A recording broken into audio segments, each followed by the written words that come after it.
खबर गाजीपुर से है। गाजीपुर के एक गेस्ट हाउस में जिला ईंट निर्माता समिति की वार्षिक बैठक संपन्न हुई। इस दौरान संगठन की ओर से एक कार्यशाला का भी आयोजन किया गया। जिला ईंट निर्माता समिति की बैठक में जिला श्रम अधिकारी और सीओसीटी मौजूद रहे। इस दौरान संगठन की ओर से दोनों अधिकारियों को ईंट भट्ठों के सामने आने वाली मुश्किलों और समस्याओं से अवगत कराया गया। दोनों अफसरों ने संगठन को समस्याओं के समाधान का आश्वासन दिया। बैठक के दौरान ईंट निर्माताओं के सामने आने वाली व्यवहारिक और तकनीकी समस्याओं पर विस्तार से चर्चा की गई। इस दौरान मिट्टी खनन, श्रमिकों से संबंधित और परिवहन संबंधी व्यवहारिक समस्याओं पर भी विचार विमर्श किया गया। बैठक में समिति के सभी पदाधिकारियों समेत तमाम सदस्य मौजूद रहे। इस दौरान समिति ने जिले के सभी ईंट निर्माताओं के हितों की रक्षा के लिए लगातार प्रयास करने का दावा किया।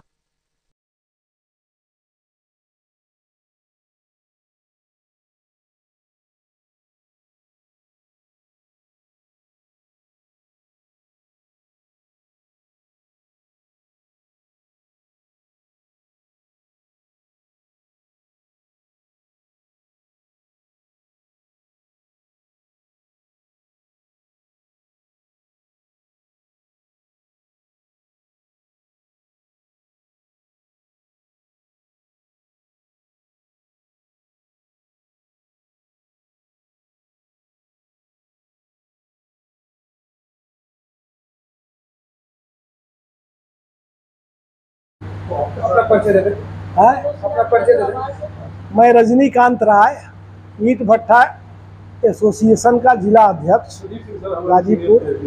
और आज जो ईंट भट्ठा मालिकों का जो बैठक चले, बैठक का क्या उद्देश्य और क्या बताएंगे? ये एक तो हम लोग की ये वार्षिक बैठक हर साल सितंबर महीने में होती है और इस बार भी उसी के क्रम में हुई, लेकिन उसके साथ कुछ समस्याएं थी जिसमें श्रम विभाग से साथ जो भी समस्याएं थी वो माननीय जो श्रम अधिकारी पूर्ति यादव जी हैं उनके साथ हम लोगों ने डिस्कस किया, उस पर चर्चा किया। आपने हमारी बातों को विस्तार से समझा।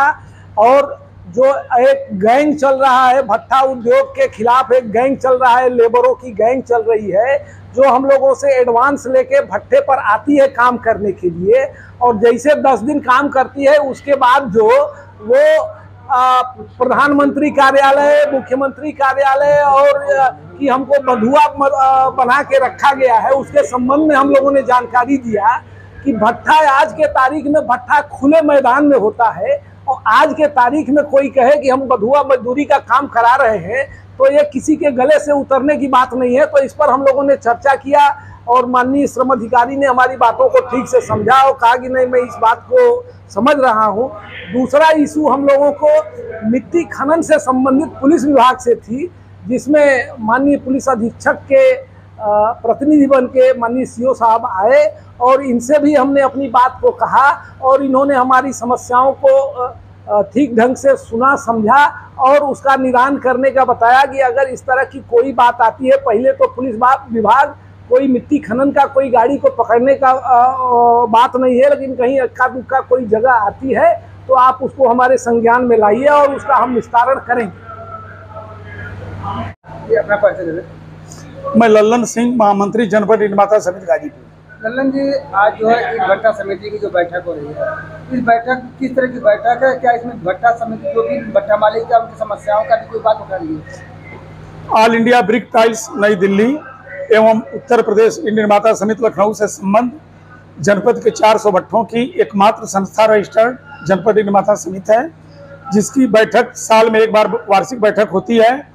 और यह बैठक भट्ठा वालों को कार्यशाला के रूप में दी गई है। जैसा कि आप देख रहे हैं, भट्ठों में जो उपकरण काम आते हैं उनका एग्जीबिशन प्रदर्शनी आगे लगा हुआ है और हर विभाग से प्रतिनिधि आए हैं।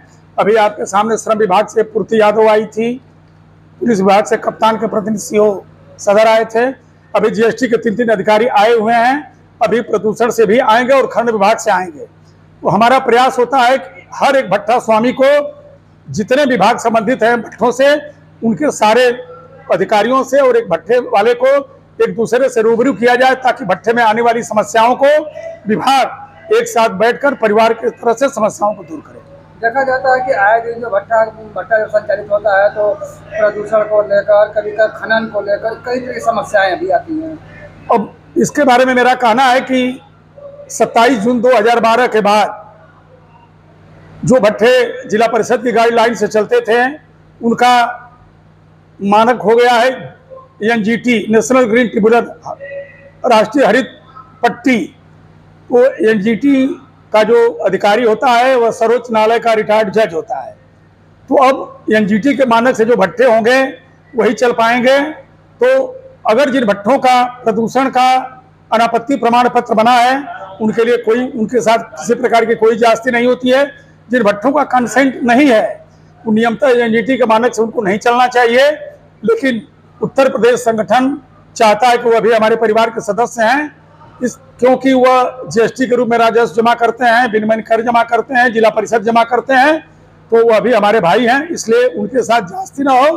लेकिन फिर भी अगर विभाग से कभी कुछ हो जाता है तो प्रदेश संगठन और हमारा जनपद संगठन इतना सशक्त है कि उसको हम लोग किसी न किसी तरह से समायोजन करते हैं। एक चीज जो मंच से बताई गई, अभी पिछले वर्ष जो हस्तचालित खनन था उसको प्रदेश सरकार ने मशीन से, जेसीबी से खुदाई के लिए परमिशन दे दिया।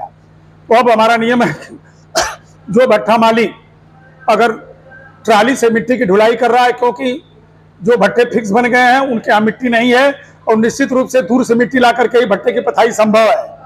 तो इसके लिए जो भट्टे जो एक दूसरे जगह से ट्राली से मिट्टी आती है उसके लिए प्रदेश सरकार का सख्त निर्देश है।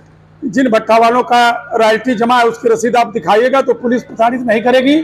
लेकिन कहीं कहीं इस तरह की बात होती है, लेकिन संगठन उनसे जाकर के मिलता है और अपने संगठन का दायित्व निभाते हुए उन सारी समस्याओं का हल करता है। इस तरह की कोई छिटपुट समस्या है, एक चीज चूंकि आप लोग मीडिया के, मैं कहना चाहूंगा, बात खड़ी हो सकती है, कुछ तथाकथित मीडिया वाले जिनके लिए डीएम साहब ने एक पत्र भी जारी किया है, वो सस्ती लोकप्रियता पाने के लिए, भट्टा वालों से पैसा पाने के लिए भट्टे वाले की मिट्टी का भी फोटो कर देंगे और इसके बाद में जब अधिकारी के संज्ञान में होता है तो पेपर में निकलता है कि अवैध खुदाई हो रही है, जिसमें भट्टा वाले भी प्रताड़ित होते हैं। मैं संगठन की तरफ से आप मीडिया वालों से निवेदन करूंगा कि आप लोग भट्टा वालों के साथ जो उचित हो और जो भट्टा वाला नियमतः ट्राली से मिट्टी की ढुलाई करता हो, इस तरह से उसके साथ किसी तरह का गलत कार्य नहीं होना चाहिए।